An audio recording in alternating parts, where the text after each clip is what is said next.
दूसरा है संघात्मक राज्यों के लिए उपयुक्त होता है। संघात्मक राज्य जहां केंद्र और राज्य में शक्ति का विभाजन होता है। इसके लिए हम उदाहरण देखेंगे। भारत का उदाहरण हम देखते हैं 1919 का भारतीय शासन अधिनियम, जिसमें पहली बार द्वैध शासन को अपनाया गया था। द्वैध शासन में राज्यों को भी शक्तियां दी गई थी। गवर्नर जनरल है, मंत्रिपरिषद है, दोनों को अधिकार दिए गए थे कार्य करने के लिए। ये बात अलग है कि मंत्रिपरिषद जो थे उनके अधिकार थोड़े कम थे गवर्नर जनरल। फिर उसके बाद हम देखते हैं 1935 का भारतीय शासन अधिनियम। इसमें से भारत ने अपने संविधान में 80% जो अनुच्छेद है वो अपनाया है। तो आप भारत में देखिएगा 1919 से लेकर 1947 तक 1935 का अधिनियम क्यों बना? क्योंकि जाहिर सी बात है कि राज्यों ने मांग की होगी और उनकी मांग पूरी भी हुई होगी, इसलिए 1935 का एक्ट बना है। तो जहां कहीं भी संघात्मक शासन होगा वहां पर शक्ति का विभाजन होगा, और शक्ति का विभाजन होगा तो संविधान को लिखित और कठोर बनाना आवश्यक है। तीसरा, जनता के अधिकारों की रक्षा। कठोर संविधान का अधिकांश भाग लिखित होता है और इसी कारण जनता के अधिकारों की सुरक्षा का आश्वासन रहता है। शासन द्वारा जनता के अधिकारों का अपहरण किए जाने अथवा अधिकारों के संबंध में कोई विवाद उत्पन्न होने पर संविधान और न्यायालय का आश्रय लिया जा सकता है। जैसे हम उदाहरण देखते हैं भारत का अनुच्छेद 14 समता और विधि का समान संरक्षण। यहाँ पर प्रत्येक नागरिक को कानून का संरक्षण प्राप्त होगा। अगर वो व्यक्ति गरीब है, उसे न्याय चाहिए और गरीब होने की वजह से वो वकील नहीं रख सकता है, तो सरकार उसके लिए वकील की व्यवस्था करेगी और उस केस में जितने भी खर्च होंगे उस खर्च को सरकार ही वहन करेगी। तो इस प्रकार से हम देखें कि कठोर संविधान में नागरिकों को उनके अधिकारों की जो सुरक्षा की गारंटी मिलती है। चौथा, संविधान के सम्मान में वृद्धि। कठोर संविधान निश्चित और स्थिर होने तथा देश के ज्ञानी और अनुभवी राजनीतिज्ञों की समिति द्वारा निर्मित होने के कारण इसके प्रति नागरिकों में सम्मान और विश्वास का भाव पाया जाता है। जैसे हम जिस चीज़ को देखते हैं उस पर विश्वास करते हैं। जैसे कि भगवान, जिसको कई लोग मूर्ति में देखते हैं तो उनको विश्वास होता है कि भगवान है और उसको मानते हैं, उसका पालन करते हैं क्यों का। उसी प्रकार से अन्य धर्मों में भी कई सारे विश्वास हैं, का मान्य ईश्वर है और उस पर विश्वास करते हैं और उसका भय मानते हैं। उसी प्रकार से संविधान को बनाने वाले जो राजनीतिज्ञ थे, जो काफ़ी ज्ञानी थे, अनुभवी थे, उन्होंने सोचा कि हम संविधान को लिखेंगे और कठोर बनाएंगे, क्योंकि लिखा हुआ संविधान दिखता भी है तो इससे नागरिकों को विश्वास होगा और वो इसका पालन भी करेंगे। अगला जो है स्पष्टता व सुनिश्चितता। कठोर संविधान का निर्माण एक विशेष समय पर विशेष समिति के द्वारा विशेष वाद विवाद और विचार विमर्श के पश्चात किया जाता है तथा आवश्यक रूप से लिखित होने के कारण यह संविधान अधिक स्पष्ट व सुनिश्चित रहता है, जिसे सरलता से समझा जा सकता है। ऐसे संविधान के कई लाभ हो सकते हैं, जैसे पहला, सत्तारूढ़ दल स्वेच्छा से संविधान में अपने हित के अनुकूल परिवर्तन नहीं कर सकते हैं। सत्तारूढ़ दल जैसे कि आप देखिएगा चीन है, रूस है और मैक्सिको है। यहाँ पर संविधान लिखा गया है पर यहाँ पर एक ही पार्टी के जो नेता हैं उन्होंने क्या किया, अपने मन से संविधान में परिवर्तन किया है। तो यहाँ पर कठोरता नजर नहीं आ रही है, परिवर्तन उन्होंने कर लिया।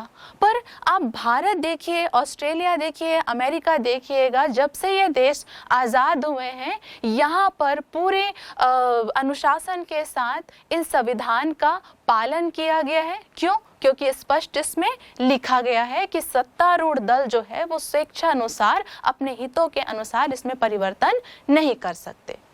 दूसरा जो इसमें कहा गया है कि सरकार के तीनों अंगों व्यवस्थापिका, कार्यपालिका और न्यायपालिका के क्षेत्राधिकार निश्चित होते हैं और विवाद की गुंजाइश नहीं होती है। जैसे कि भारत बहुत अच्छा संविधान जिसमें स्पष्ट रूप से तीनों अंगों के कार्यों को, उनके क्षेत्राधिकार को बताया गया है। तो हमें न्यायपालिका के पास जाने की उतनी ज़रूरत नहीं पड़ती क्षेत्राधिकार को लेकर।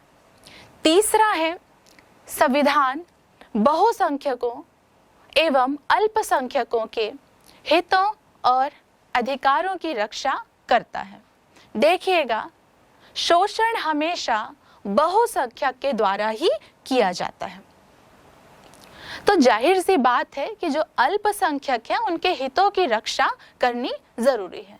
तो जहाँ कहीं पर भी जो संविधान है वहाँ पर अल्पसंख्यकों के हितों के लिए प्रावधान वहाँ पर किया जाता है और भारत में सबसे ज़्यादा अच्छा प्रावधान किया गया है अल्पसंख्यकों के हितों की रक्षा के लिए। अब कठोर संविधान के दोष को देखते हैं।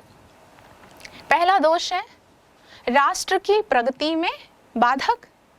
किसी राज्य का राजनीतिक जीवन सदैव एक सा नहीं रहता। समय के साथ साथ व्यक्ति, समाज और राज्य के जीवन में परिस्थितियां बदलती रहती हैं। किसी राज्य के संविधान के लिए यह आवश्यक है कि वह परिस्थितियों के अनुकूल परिवर्तनशील हो, लेकिन कठोर संविधान में सरलता से परिवर्तन नहीं किया जा सकता है। परिणाम इसका ये होता है कि वह राज्य की प्रगति में बाधक सिद्ध होता है। जैसे कि गार्नर ने कहा है, कठोर संविधान व्यक्ति के उज्जवल भविष्य एवं चतुर्मुखी विकास का ध्यान रखे बिना ही हमेशा के लिए एक ही नाप की पोशाक बना देने के समान है। तो हम इसको देखें, इस दोष को, तो ये दोष हमें प्रासंगिक नहीं लगता है कि अगर संविधान लिखित हो और कठोर हो तो वो राष्ट्र की प्रगति नहीं हो सकती है, हमें प्रासंगिक नहीं लगता है। क्यों नहीं लगता? क्योंकि द्वितीय विश्व युद्ध के बाद जितने भी देश हैं लगभग सभी ने लिखित संविधान को और कठोर संविधान को अपनाया है। यदि राष्ट्र की प्रगति में बाधक होता तो क्या ये देश लिखित संविधान को अपनाते? नहीं अपनाते। तो इतने सारे अलिखित संविधान में या लचीले संविधान में कितने देश हैं? गिन के 3-4, ब्रिटेन, कनाडा, न्यूजीलैंड। और ये दोनों न्यूजीलैंड, कनाडा जो थे वो ब्रिटिश से प्रभावित थे, ब्रिटेन से प्रभावित थे। तो दुनिया के इतने सारे देशों को अगर हम देखेंगे तो सभी ने लिखित और कठोर संविधान को ही अपनाया है और वो प्रगति कर रहे हैं, उनका विकास हो रहा है, उनके प्रगति के मार्ग पर कोई बाधा नहीं आ रही है। तो ये हमें प्रासंगिक नहीं लगता। दूसरा, क्रांति की संभावना।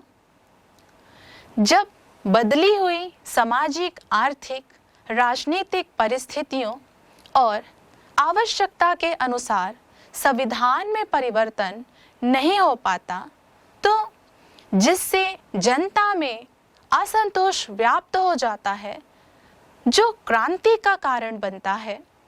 लॉर्ड मैकाले के शब्दों में अगर हम कहें तो क्रांति का सबसे बड़ा कारण यह है कि राष्ट्र तो प्रगति करते रहते हैं पर संविधान वहीं के वहीं स्थिर खड़े रहते हैं।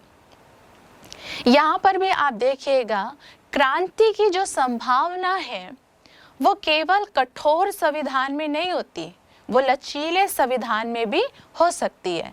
जैसे अमेरिका का संविधान कठोर है पर वहाँ भी क्रांति हुई है।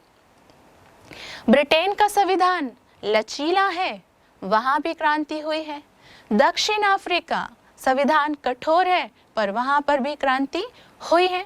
अगर आप मध्य पूर्व के देशों को देखें तो वहां पर धर्म की वजह से क्रांतियां होती हैं, चाहे वहां का संविधान लचीला हो या कठोर हो, क्रांति होती है। तो हम ये देखते हैं जी क्रांति जो है वो इस बात पर निर्भर करती है कि समय काल कैसा है, परिस्थितियां कैसी हैं, उन परिस्थितियों के ऊपर डिपेंड करता है कि उस देश में क्रांति होगी कि नहीं होगी। उसका कठोर संविधान से या लचीले संविधान से कोई लेना देना नहीं होता है। तीसरा, अधिकारों की रक्षा संभव नहीं। नागरिकों के अधिकारों की रक्षा के लिए कठोर संविधान की आवश्यकता नहीं है। ब्रिटेन का संविधान लचीला होते हुए भी वहाँ के नागरिकों के अधिकार अधिक सुरक्षित हैं क्योंकि ब्रिटेन के नागरिक जागरूक हैं। दूसरी तरफ एशिया व अफ्रीका में अनेक देशों में जहाँ कठोर संविधान है फिर भी वहाँ नागरिकों के अधिकार वास्तव में नहीं हैं। यहाँ पर हम देखेंगे कि जो ब्रिटेन है वो कई 100 सालों से शासन करते आया है। ब्रिटेन ने दूसरों का शोषण किया है। ब्रिटेन के नागरिक जागरूक हैं, इसलिए उन्होंने अपने अधिकारों को लिखना जरूरी नहीं समझा और लचीला बनाया है। लेकिन ब्रिटेन का उदाहरण हम बाकी सारी दुनिया पर यह लागू नहीं होता। जहाँ पर शोषण हुए हैं, जहाँ पर अत्याचार हुए हैं, वहाँ पर अधिकारों को लिखना और उसे कठोर बनाना भी ज़रूरी है। यहाँ पर आप ये भी देख सकते हैं कि मध्य पूर्व के देशों में देखिएगा, मध्य पूर्व के देशों में जहाँ लिखा गया है संविधान, इसके बावजूद भी वहाँ के नागरिकों को अधिकार नहीं मिल पाते। तो ना लिखा जाए तो लोग तो टैंक पकड़ के घूमने लग जाएंगे, रोड पर निकलना शुरू कर देंगे। तो जहाँ पर शोषण हुआ, जहाँ पर अत्याचार हुआ, वहाँ पर अधिकार लिखना और कठोर बनाना भी जरूरी है। जैसे कि दक्षिण अफ्रीका में कालों के साथ बहुत शोषण हुआ है। इस वजह से उन्होंने अपने अधिकार को सुरक्षित करने के लिए उसे कठोर बनाया है। तो सिर्फ अकेला ब्रिटेन के उदाहरण को हम पूरी दुनिया पर लागू नहीं कर सकते।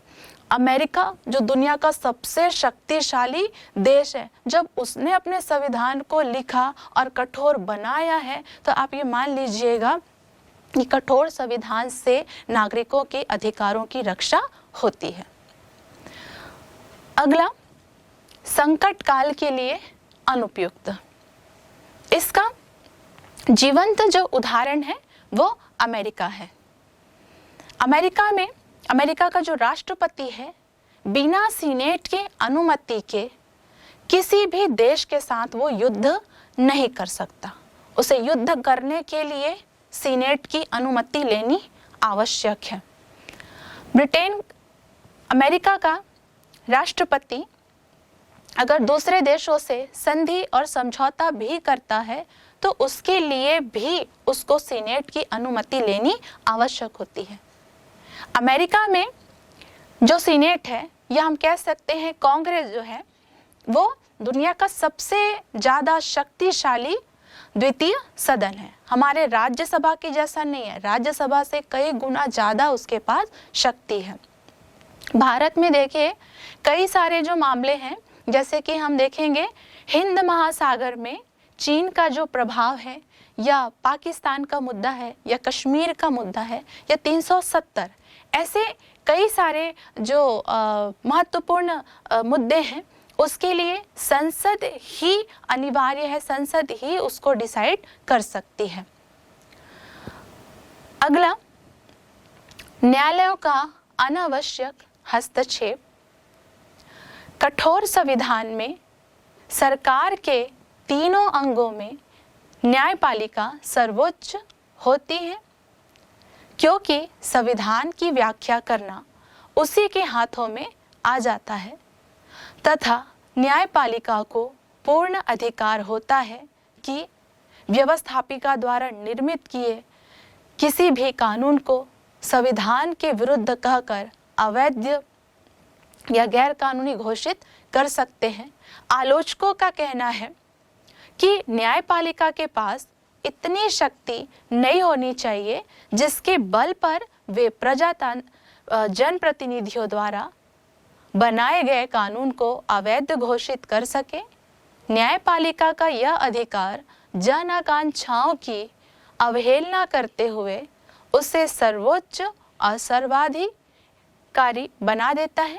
इसलिए अमेरिका के संबंध में यह कहा जा सकता है कि वहाँ उच्चतम न्यायालय ही संविधान है।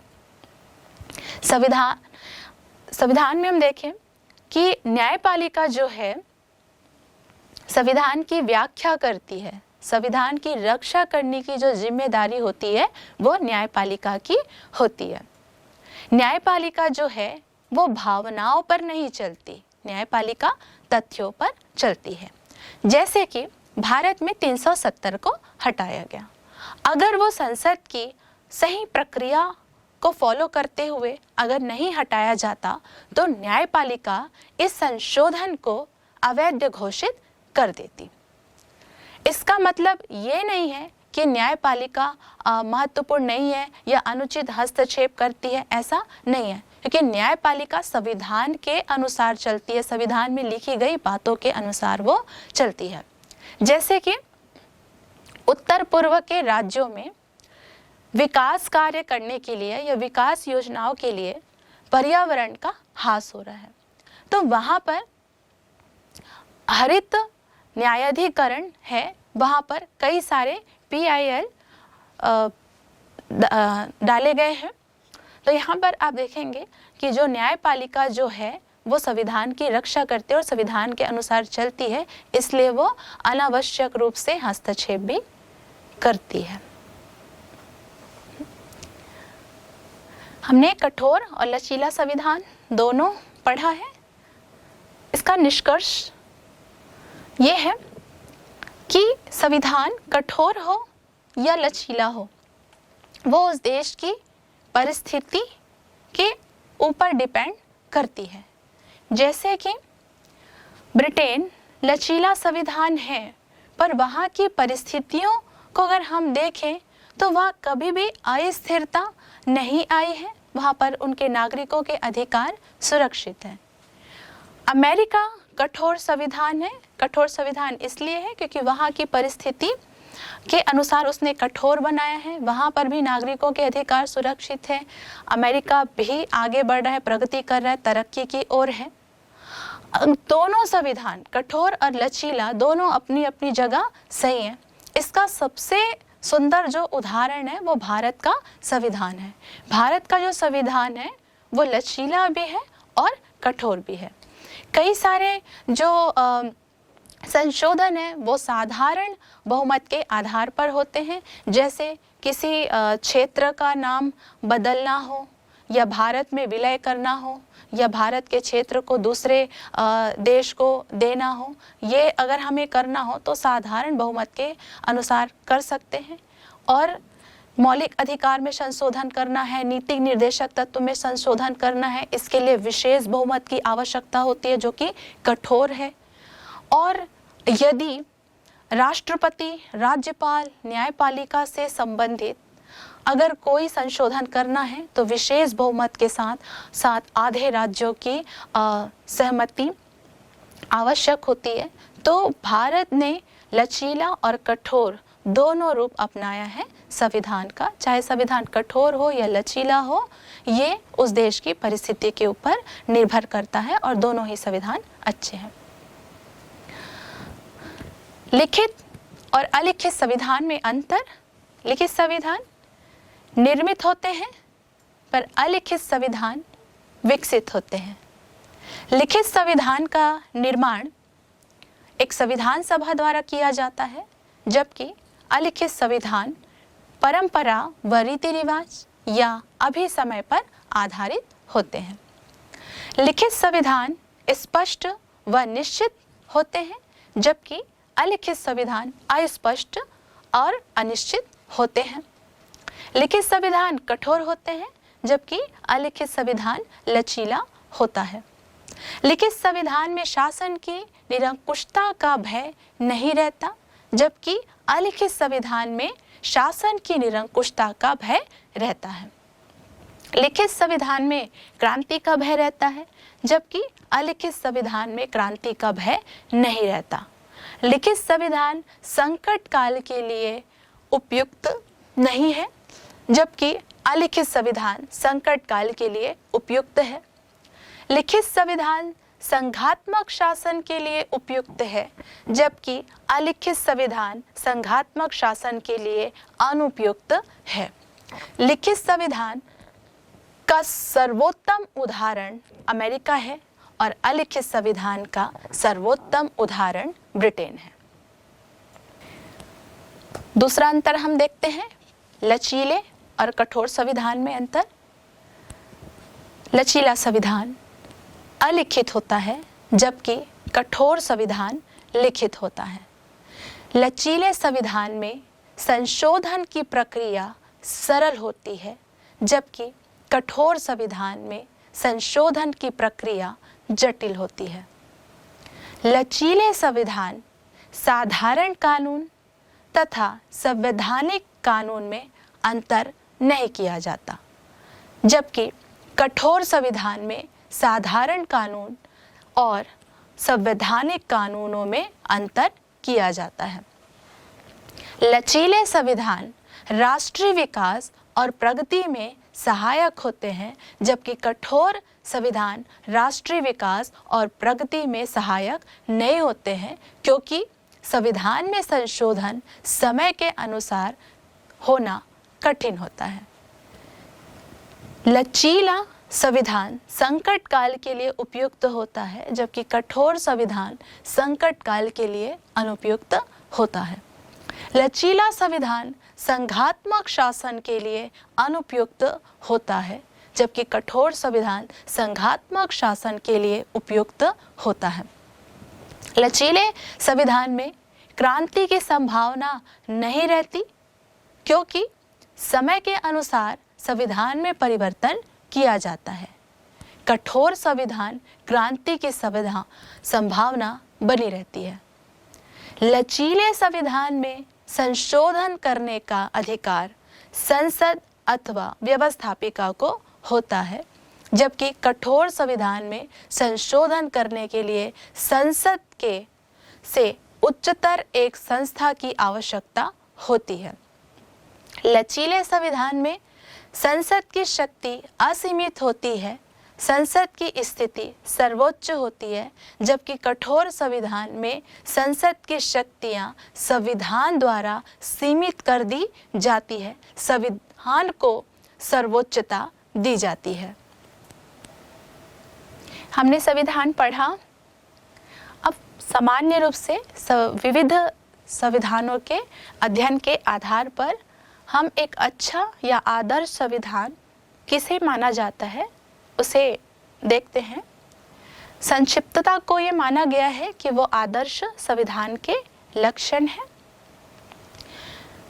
संक्षिप्तता विद्वानों का मत है कि संविधान जितना ही सूक्ष्म हो उतना ही अच्छा है। संविधान के अंतर्गत केवल शासन से संबंधित मुख्य बातों का ही वर्णन होना चाहिए। दिन प्रतिदिन के राजनीतिक जीवन से संबंधित सामान्य बातों का विस्तार से वर्णन नहीं होना चाहिए। अमेरिकी संविधान संक्षिप्त संविधान का श्रेष्ठ उदाहरण है। अमेरिका के संविधान को श्रेष्ठ कहा जा रहा है। अमेरिका के संविधान में केवल 7 अनुच्छेद हैं। तो क्या भारत का संविधान आदर्श नहीं है? अमेरिका को अगर हम आदर्श मानते हैं उनके संविधान को, तो अमेरिका में केंद्र और राज्य के बीच हर दिन विवाद होते हैं और न्यायपालिका के पास वो केसेस जाते हैं। भारत में भारत का संविधान संक्षिप्त नहीं है, उसमें 395 अनुच्छेद है। अगर हम संशोधन को भी अगर इसमें जोड़ें तो 400 से भी अधिक है। तो भारत का संविधान तो संक्षिप्त नहीं है। तो क्या भारत का संविधान आदर्श नहीं है? भारत का संविधान भी आदर्श है, क्योंकि भारत के संविधान में जो कंटेंट है वो बहुत अच्छे हैं और अपने कंटेंट की वजह से भारत का संविधान है वो आदर्श है। और भी जो देश है जैसे जर्मनी 141 अनुच्छेद हैं और दक्षिण अफ्रीका 244, ऑस्ट्रेलिया 128, ये सब व्यापक हैं, संक्षिप्त नहीं है और यहाँ की राज्य व्यवस्था शांतिपूर्वक चल रही है। तो सिर्फ संक्षिप्त होना ही आदर्श संविधान नहीं है, कंटेंट भी अच्छे होने चाहिए। तो हम संक्षिप्तता के आधार पर नहीं कह सकते कि वो आदर्श संविधान के लक्षण हैं। दूसरा, व्यापकता। संविधान की व्यापकता का अर्थ यह है कि उसमें सभी मौलिक महत्व की बातों का समावेश होना चाहिए। उदाहरण के लिए सरकार के संगठन, सरकार के अंगों के अधिकार व कर्तव्य, उनके पारस्परिक संबंध, शासन के आधारभूत सिद्धांतों एवं नियमों का ही व्यापकता पूर्वक वर्णन होना चाहिए। इससे सरकार के विभिन्न अंगों के बीच बेकार के विवाद नहीं होते। तो यहाँ पर हम देखेंगे व्यापक संविधान में भारत का संविधान हम देखेंगे, भारत का संविधान व्यापक है जिसमें हर एक बातों का वर्णन उसमें किया गया है। भारत के संविधान में हम देखेंगे कि निर्वाचन जो आयोग है उसका भी उल्लेख संविधान में किया गया है। निर्वाचन जो है लोकतंत्र का प्राण होता है और इसलिए भारत के संविधान में उसका उल्लेख किया गया और कम से कम 6 जो अनुच्छेद है वो निर्वाचन आयोग से संबंधित हैं। जबकि आप अमेरिका का संविधान देखेंगे तो केवल 7 ही अनुच्छेद और हमारे यहाँ निर्वाचन आयोग के लिए, निर्वाचन के लिए ही केवल 6 अनुच्छेद दिए गए हैं। व्यापक संविधान में मौलिक अधिकारों का भी उल्लेख किया जाना चाहिए। तो भारत है, जर्मनी है, दक्षिण अफ्रीका है, ऑस्ट्रेलिया है, यहाँ के संविधानों में नागरिकों के अधिकारों को 15 से 20 भागों में कम से कम दिया गया है। अधिकारों को यहाँ पर जो केंद्र और राज्य के जो विवाद हैं वो ज़्यादा नहीं होते, बहुत कम होते हैं। तो व्यापक जो संविधान है इसको हम एक आदर्श संविधान के रूप में देख सकते हैं। तीसरा, स्पष्ट और निश्चितता। संविधान का मुख्य गुण उसकी स्पष्टता व निश्चितता है। संविधान की भाषा स्पष्ट और निश्चित होने पर न केवल लोगों को संविधान समझने में आसानी होती है वरन सरकार के विभिन्न अंग उसे समझकर उसके अनुसार आचरण कर सकते हैं। फलस्वरूप राष्ट्र के विकास में सहायता मिलती है। संविधान की स्पष्टता व निश्चितता के लिए लिखित संविधान को ही अपनाना उचित माना जाता है। संविधान में स्पष्ट उल्लेख का होना जरूरी है।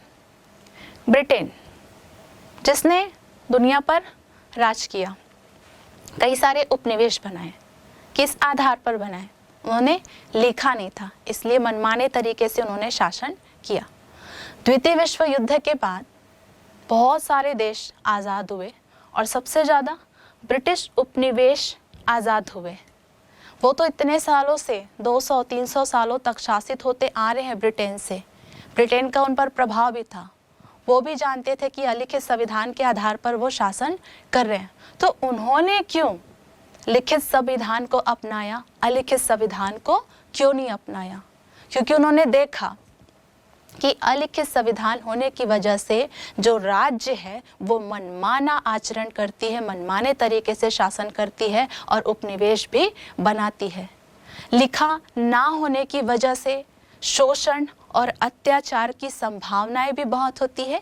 इसलिए द्वितीय विश्व युद्ध के बाद जितने भी देश आज़ाद हुए, खास तौर पर ब्रिटिश उपनिवेश जो आज़ाद हुए, उन्होंने अपने संविधान को लिखना ज़रूरी समझा, स्पष्ट उल्लेख करना ज़रूरी समझा। क्यों? क्योंकि वो शोषण के शिकार थे और वो नहीं चाहते थे। और दूसरी बात यह है कि राजनीतिक अस्थिरता बहुत थी, तो स्थिरता लाने के लिए, शोषण से बचाने के लिए संविधान को लिखना ज़रूरी उन्होंने समझा।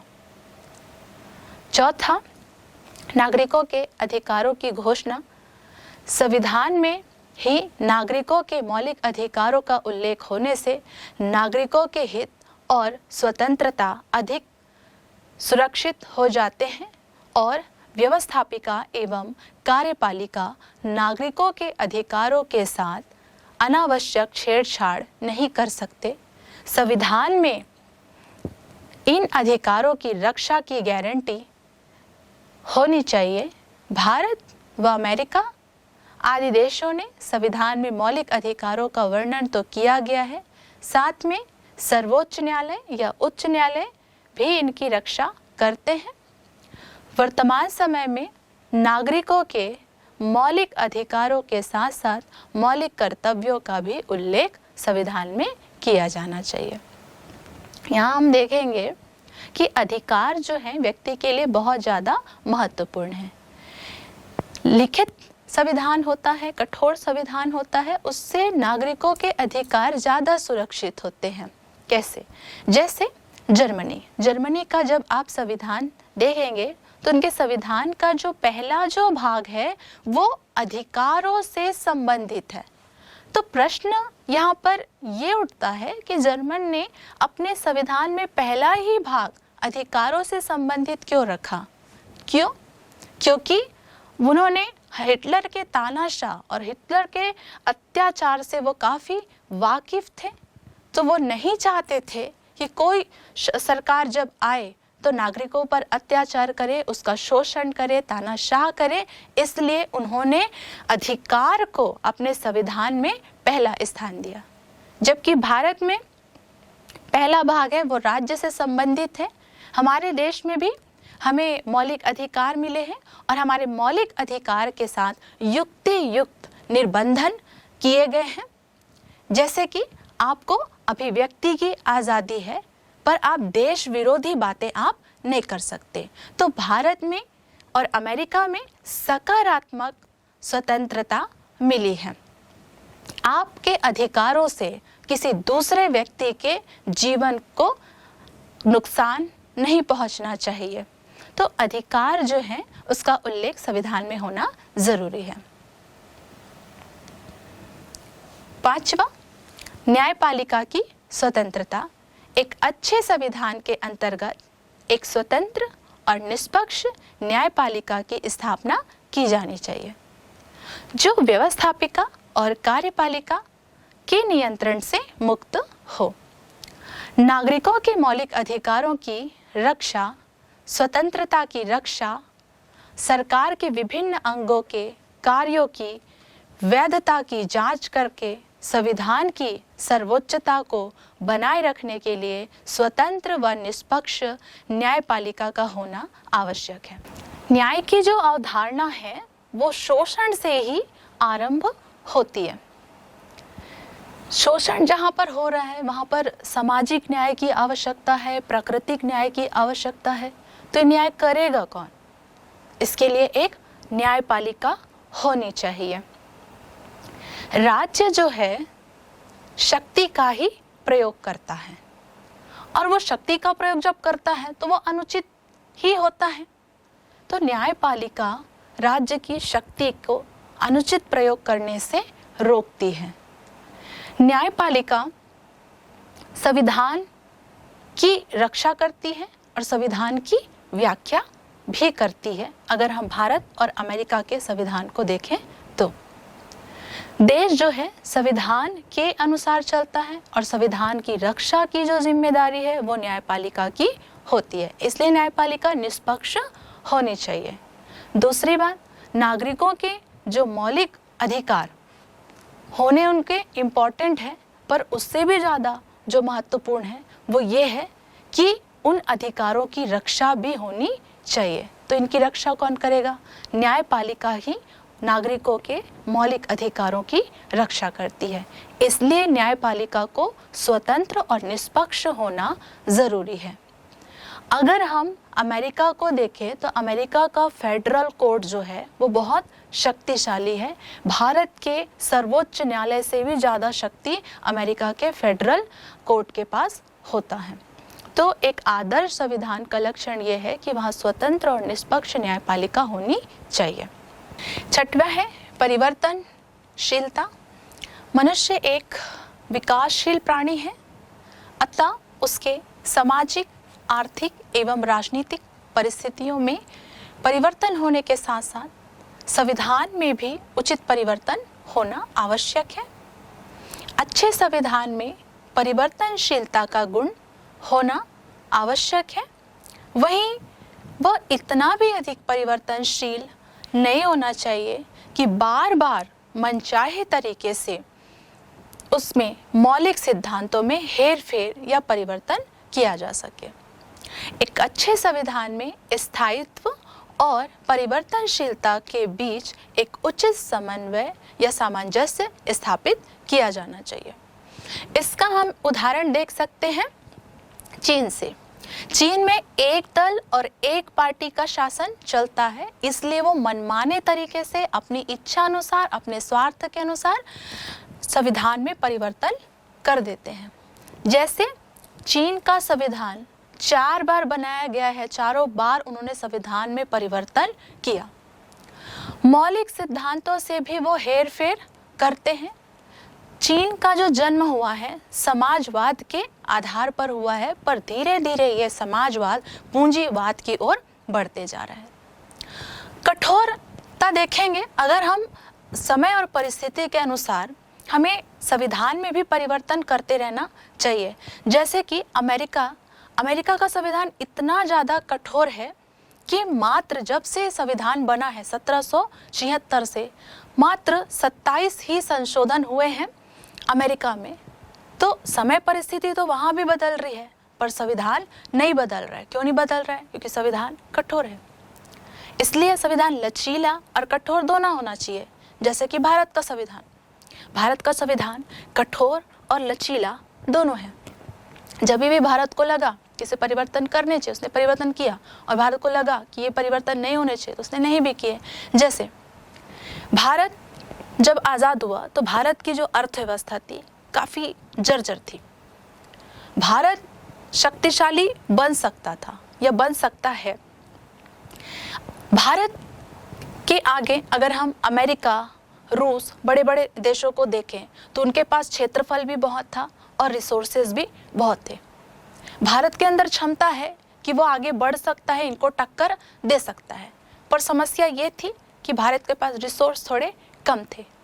भारत के संविधान में शुरुआत में संपत्ति का जो अधिकार है उसे मौलिक अधिकार बनाया गया।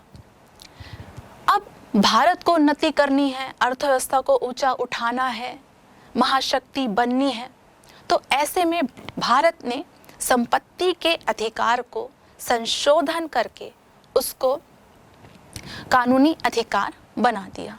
तो भारत ने अपनी समय और परिस्थिति के अनुसार उस अधिकार में परिवर्तन किया। तो कहने का तात्पर्य ये है कि समाज बदल रहा है, परिवर्तन हो रहा है, आर्थिक कंडीशन बदल रही है, तो संविधान में भी परिवर्तन होना चाहिए, लेकिन इतना परिवर्तन नहीं कि मूल सिद्धांतों को ही बदल डाले। तो सबसे अच्छा उदाहरण इसका भारत है। अगला है आपातकालीन व्यवस्था। संकटकालीन स्थिति तो आती ही है, पहले भी आती थी, अब भी आती है। सभी देशों ने आक्रमण को देखा है, हिंसा को देखा है। तो इन आक्रमण और हिंसा से निपटने के लिए स्पष्ट रूप से आपात उपबंध होने चाहिए। जैसे कि भारत में चाहे वो राष्ट्रीय आपात हो उसके लिए उपबंध किया गया है, चाहे राज्यों में संवैधानिक तंत्र विफल हो उसके लिए उपबंध है, अगर वित्तीय आपात आ जाए उसके लिए वो उपबंध किया जाए। चाहे संकट की स्थिति जैसे भी हो उससे निपटने के लिए हमारे पास उपबंध स्पष्ट रूप से उल्लेखित है। 8वां देश की परिस्थितियों के अनुकूल एक अच्छा संविधान वह है जो देश की परिस्थितियों के अनुकूल हो, जो राष्ट्र विकास में सहायक हो। जैसे कि ऑस्ट्रेलिया, ब्रिटिश जो थे कैदियों को ऑस्ट्रेलिया में भेज देते थे। वो कैदी ही रिहा होकर उन्होंने ऑस्ट्रेलिया का निर्माण किया और उन्होंने अपने संविधान में अधिकार का उल्लेख नहीं किया। क्यों नहीं किया? क्योंकि उनको शोषण नहीं हुआ है, उन्होंने खुद अपने देश को बनाया है, संविधान लिखा है, तो उन्हें अधिकारों की आवश्यकता नहीं हुई कि हम उसको लिखें। पर जर्मनी को देखें आप, उदाहरण में जर्मनी के संविधान में पहले ही भाग में उन्होंने अधिकार का उल्लेख किया है। क्यों किया है? क्योंकि हिटलर के अत्याचार और तानाशाह से वहाँ के नागरिक परिचित थे, इसलिए जब उन्होंने संविधान लिखा तो अधिकार को उन्होंने पहले भाग के रूप में लिखा। भारत में भी शोषण और अत्याचार और भेदभाव बहुत हुए हैं, इसलिए भारत ने भी अपने संविधान में मौलिक अधिकारों का उल्लेख किया है। तो जैसा देश होता है, उसकी परिस्थिति होती है, उसी के अनुसार देश के संविधान का निर्माण किया जाता है। कुछ प्रमुख बिंदु हम देखते हैं। संविधान का अर्थ, संविधान ऐसे निश्चित नियमों का संग्रह होता है जिसमें सरकार की कार्यप्रणाली प्रतिपादित होती है और जिनके द्वारा उसका संचालन होता है। संविधान का महत्व और आवश्यकता, संविधान राज्य की आत्मा होती है। संविधान का महत्व ये है कि यह शासन के विभिन्न अंगों तथा राज्य व नागरिकों के बीच संबंधों को निर्धारित करता है। संविधान के बिना राज्य बिना नींव के भवन के समान होगा। आदर्श संविधान के लक्षण संक्षिप्त होने चाहिए, स्पष्ट व निश्चित होने चाहिए, व्यापक होने चाहिए, मौलिक अधिकारों की घोषणा होनी चाहिए, न्यायपालिका की स्वतंत्रता, परिवर्तनशील होना चाहिए, आपातकालीन व्यवस्था होनी चाहिए और देश की परिस्थिति के अनुकूल होनी चाहिए। संविधान का वर्गीकरण या प्रकार, वर्तमान समय में संविधान को हमने बहुत सारे आधार पर वर्गीकृत किया है। उत्पत्ति के आधार पर विकसित और निर्मित संविधान, प्रथाओं और कानून के अनुपात के आधार पर भी हमने दो प्रकार में विभाजित किया है, लिखित संविधान और अलिखित संविधान। परिवर्तनशीलता के आधार पर भी दो प्रकार है, लचीला संविधान और कठोर संविधान। हमने संविधान को जाना, समझा, पढ़ा। अब हम देखते हैं कि इसमें किस प्रकार से प्रश्न परीक्षा में पूछे जाते हैं। पहले प्रश्नों के प्रकार को देखेंगे। कुछ लघुत्तरीय प्रश्न होते हैं जिसके उत्तर आपको सीमित देने होते हैं। कुछ दीर्घोत्तरीय प्रश्न होते हैं जिसको आपको थोड़ा व्यापक रूप से उसका उत्तर देना होता है। कई प्रश्न ऐसे होते हैं जिसमें दो प्रश्न छुपे होते हैं, तो इसका जो उत्तर है आप पैराग्राफ चेंज करके भी आप लिख सकते हैं। तो देखते हैं प्रश्न। किसी देश के लिए संविधान में शक्तियों और जिम्मेदारियों का साफ साफ निर्धारण क्यों जरूरी है? इस तरह का निर्धारण ना हो तो क्या होगा? तो संविधान में शक्तियों का निर्धारण करना जरूरी है। शक्तियों का निर्धारण करेंगे तभी पता चलेगा कि कौन सा अंग या सरकार किस प्रकार से कार्य करेगी। अगर शक्तियों का और जिम्मेदारियों का निर्धारण ना करें तो एक दूसरे के कार्यों में हस्तक्षेप होने लगेगा। अगर निर्धारण ना हो सके तो वही है, एक दूसरे के कार्यों में हस्तक्षेप होगा जिससे सामाजिक व्यवस्था, देश की व्यवस्था बिगड़ सकती है। इसलिए शक्तियों का विभाजन होना जरूरी है। अगला प्रश्न, शासकों की सीमा का निर्धारण करना संविधान के लिए क्यों जरूरी है? क्या कोई ऐसा भी संविधान हो सकता है जो नागरिकों को कोई अधिकार ना दे? सरकार या शासक, अगर हम उसकी शक्ति पर सीमा ना लगाएं तो वो निरंकुश हो सकता है। जैसे इसके कई सारे उदाहरण हम देख सकते हैं। ब्रिटेन में राजतंत्र हुआ करता था, राजा निरंकुश हुआ करता था, इसलिए वहाँ की जनता को उसका विद्रोह करना पड़ा। रूस में जार का जो शासन था, शासक के पास असीमित शक्ति थी और वो निरंकुश था, तो वहाँ की जनता ने भी जार का विरोध किया और उसके पूरे खानदान को ही समाप्त कर दिया गया। तो जहाँ कहीं भी जो शासक है उसके पास असीमित शक्ति होती है तो वो निरंकुश होता है और वो अत्याचार करना शुरू कर देता है, इसलिए शासक पर सीमा लगानी आवश्यक होती है। कोई भी विश्व में ऐसा कोई संविधान नहीं है संभवतः जिन्होंने अपने नागरिकों को कोई अधिकार ना दिया हो। लगभग सभी देशों ने अपने नागरिकों को किसी न किसी रूप में अधिकार जरूर दिए हैं। प्रश्न, जब जापान का संविधान बना तब दूसरे विश्व युद्ध में पराजित होने के बाद जापान अमेरिकी सेना के कब्जे में था। जापान के संविधान में ऐसा कोई प्रावधान होना असंभव था जो अमेरिकी सेना को पसंद ना हो। ये गलत है। जापान है, उनके पास अपना संविधान होना चाहिए, अपने संविधान के अनुसार ही उनको शासन करना चाहिए। क्या आपको लगता है कि संविधान को इस तरह बनाने में कोई कठिनाई है? नहीं, कोई कठिनाई नहीं हो सकती है। भारत में संविधान बनाने का अनुभव किस तरह इससे अलग है। भारत एक स्वतंत्र देश है और जैसा चाहे अपने देश के लिए संविधान वो बना सकता है।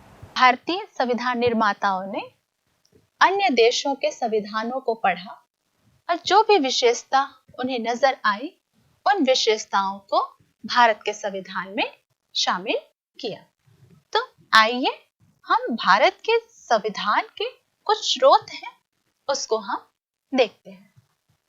जैसे भारत शासन अधिनियम 1935, इनसे संघात्मक व्यवस्था, राज्यपाल का पद, न्यायपालिका, लोक सेवा आयोग, आपातकाल, उपबंध और प्रशासनिक व्यवस्था, ये हमने भारतीय शासन अधिनियम 1935 से लिया है।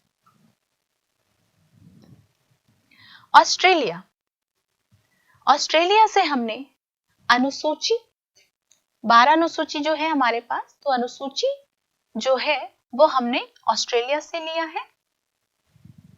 अंतरराज्यीय या अंतरराष्ट्रीय व्यापार और वाणिज्य की स्वतंत्रता, ये भी ऑस्ट्रेलिया से ही लिया है। संसद का संयुक्त अधिवेशन, दोनों सदन साथ में अधिवेशन होता है, तो वो हमने ऑस्ट्रेलिया से लिया है। कनाडा से हमने संघात्मक शासन में शक्तिशाली केंद्र, संघात्मक शासन में शक्ति का विभाजन होता है पर केंद्र को ज्यादा शक्तिशाली बनाया। अवशिष्ट शक्तियां केंद्र के पास होंगी। अमेरिका भी संघात्मक देश है, लेकिन अमेरिका भी संघात्मक देश है पर वहां अवशिष्ट शक्तियां केंद्र के पास नहीं किंतु राज्यों के पास होती हैं, पर भारत में अवशिष्ट शक्तियां केंद्र के पास होती हैं। तो ये विशेषता हमने कनाडा से लिया है। राज्यपाल की नियुक्ति केंद्र के द्वारा, सर्वोच्च न्यायालय का परामर्शदात्री रूप, सर्वोच्च न्यायालय के जो न्यायाधीश हैं वो राष्ट्रपति को परामर्श देते हैं, ये हमने कनाडा से लिया है। आयरलैंड से हमने राज्य के नीति निर्देशक तत्व लिया। राज्यसभा में 12 सदस्यों का मनोनयन, ये भी हमने आयरलैंड से लिया है। और राष्ट्रपति के निर्वाचन की प्रणाली अनुपातिक प्रतिनिधित्व की प्रणाली, ये भी हमने आयरलैंड से लिया है। जापान, विधि द्वारा स्थापित प्रक्रिया, ये हमने जापान से लिया। रूस, मौलिक कर्तव्य प्रस्तावना में जो आदर्श है सामाजिक, आर्थिक, राजनीतिक न्याय की, ये भी हमने रूस से लिया है। यूके या ब्रिटेन, ब्रिटेन से संसदात्मक शासन, विधि का शासन, संसदीय प्रक्रिया, एकहरी नागरिकता। भारत संघात्मक देश है और संघात्मक देश में दो प्रकार की नागरिकता होती है, पर भारत संघात्मक होते हुए भी एकहरी नागरिकता को अपनाया है, जो उसने ब्रिटेन से लिया है। मंत्रिमंडल व्यवस्था, संसद के विशेषाधिकार और द्विसदनात्मक व्यवस्थापिका, ये भी ब्रिटेन से लिया गया है। अमेरिका, अमेरिका से मौलिक अधिकार, स्वतंत्र न्यायपालिका, न्यायिक पुनर्विलोकन, राष्ट्रपति पर महाभियोग, सर्वोच्च न्यायालय और उच्च न्यायालय के न्यायाधीशों को पद से हटाने और उपराष्ट्रपति का पद, ये हमने अमेरिका से लिया है। जर्मनी, संकट काल या आपातकाल में मौलिक अधिकार का स्थगन, ये हमने जर्मनी से लिया है।